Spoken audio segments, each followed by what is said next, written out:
Hey guys. Oh wow, okay, so this is an update of how I'm doing with my weight loss, and I'll get to it in just a little bit.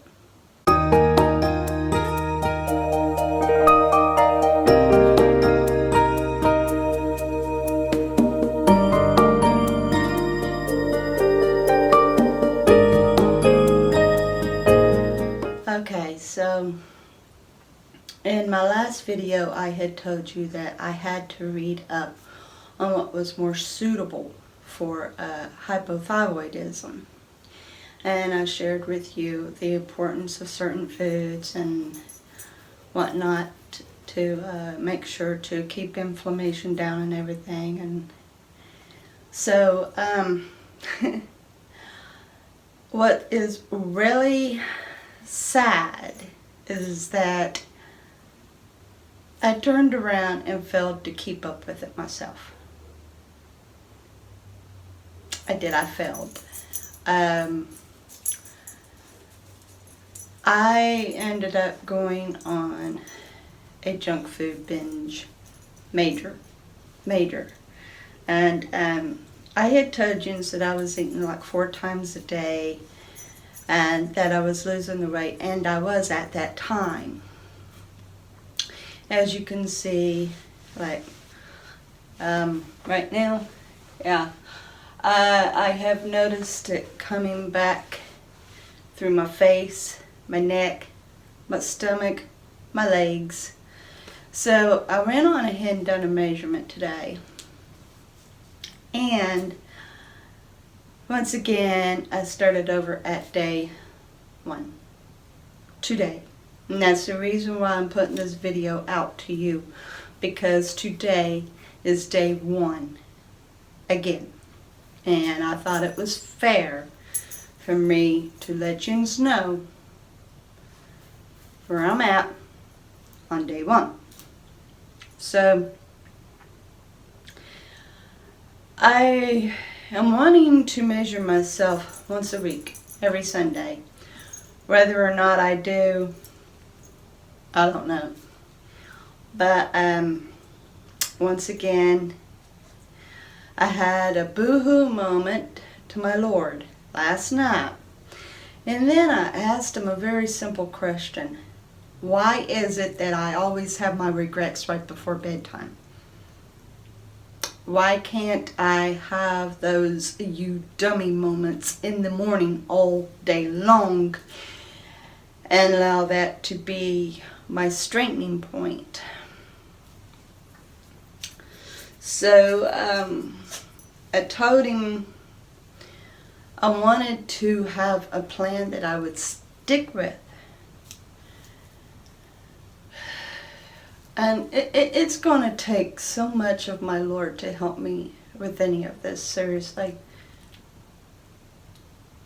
And every time that I trust Him and lean on Him and really work along with Him and let Him work in me, I have my success. But when I take my eyes off of Him, that's when I fail.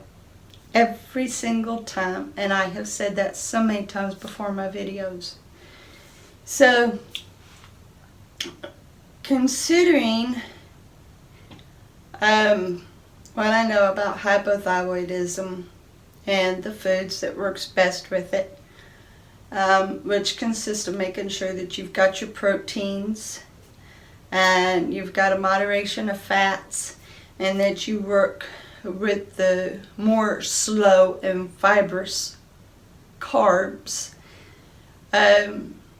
And if you do any fast carbs, do it in moderation, you know. But all foods in moderation as that goes. All foods. And so putting in mind, once again, about how OMAD works and the fact that intermittent fasting is a good thing, because that allows you to have your quiet moment with the Lord, or to have that open mind, and it also allows the body a chance to recuperate and regenerate. So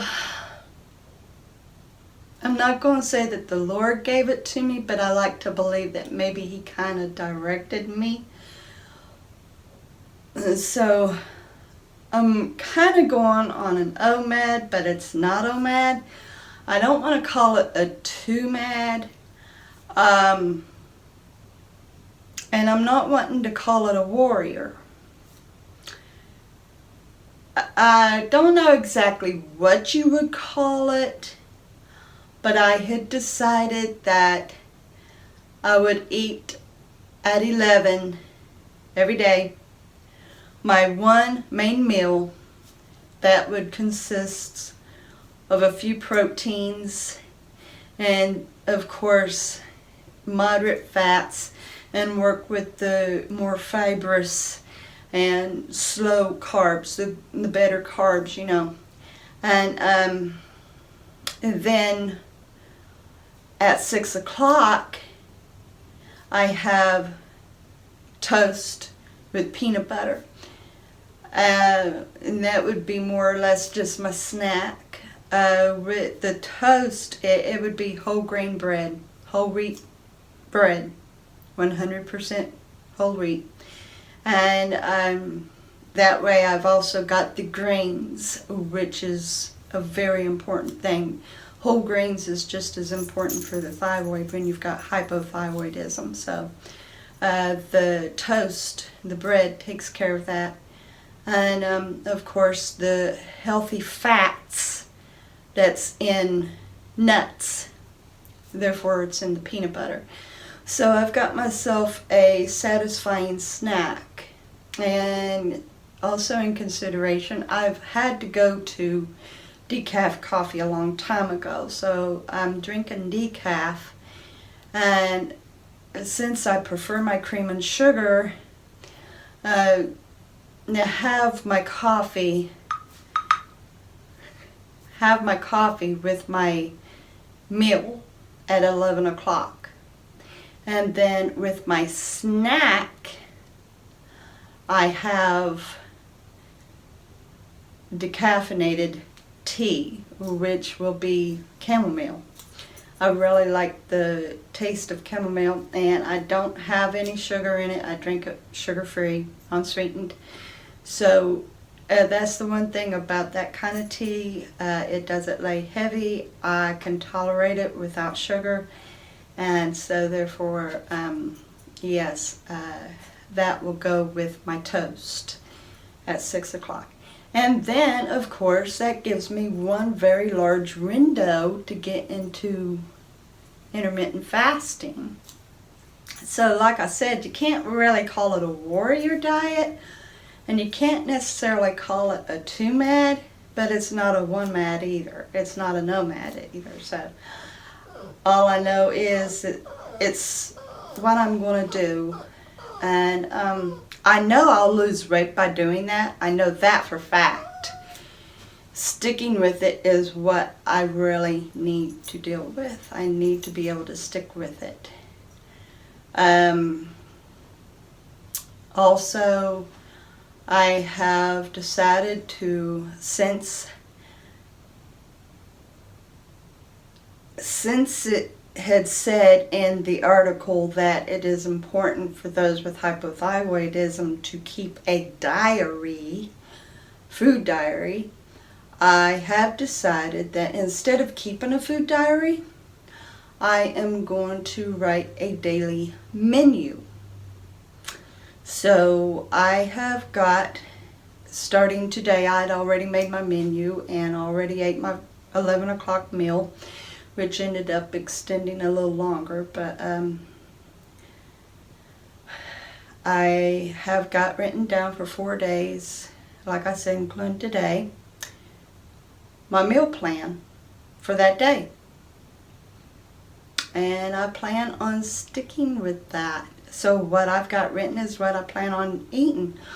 And then, like on days when hubby decides that he wants us to eat out and it's his day off, then I just work around that. And At least it will be better off like that, because they'll give that leniency, so to speak.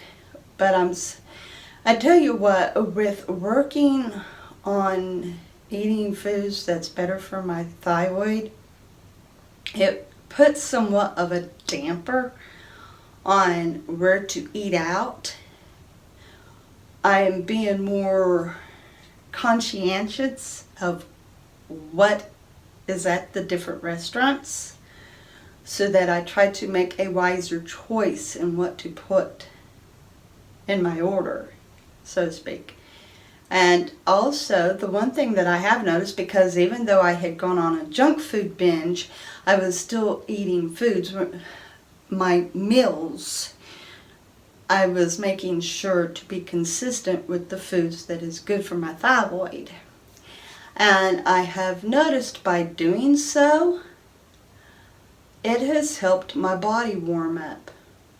Now, it's not helped with the dry skin so much yet, but as far as it goes, how that I would be so cold so easy, now I'm almost overheated all the time. And I've had to turn the air conditioner on a couple times when all I needed to do was just not run the unit at all. But I would be burning up. So, yeah, by me eating the foods that's better for my thyroid, it has seriously ramped up my body temperature.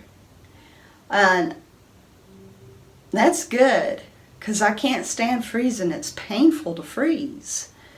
So that's made a big difference, a very big difference. So that's where I'm at right now. I'm starting over again. So today is day one. I have started writing down a menu, a daily menu for what I am to eat for that day. And I am eating at 11 o'clock and 6 o'clock during the day. And I'm making sure that it's foods that's good for my system. Plenty of protein and moderate fat, and working with the good carbs so that it includes the foods that's good for to keep the inflammation down and strengthen my metabolism. And overall, sadly, since I had gone down to 171, my lowest point with you all knowing, today I was 188.9. So that makes over 17 pounds of a gain, which is such a disappointment to me. But today is the first day, a new start, and I'm going to work really hard to keep control. And I'm going to do it all through the strength of Jesus Christ. So there you have it. That's where I'm at right now. I appreciate you watching. I love you all so very much. I'm not going to say that you'll see me tomorrow with another journey vlog, because I'm not going to start doing this every day again. But you'll see me again soon with another update of how things are going. And I love yous. You all have a great day.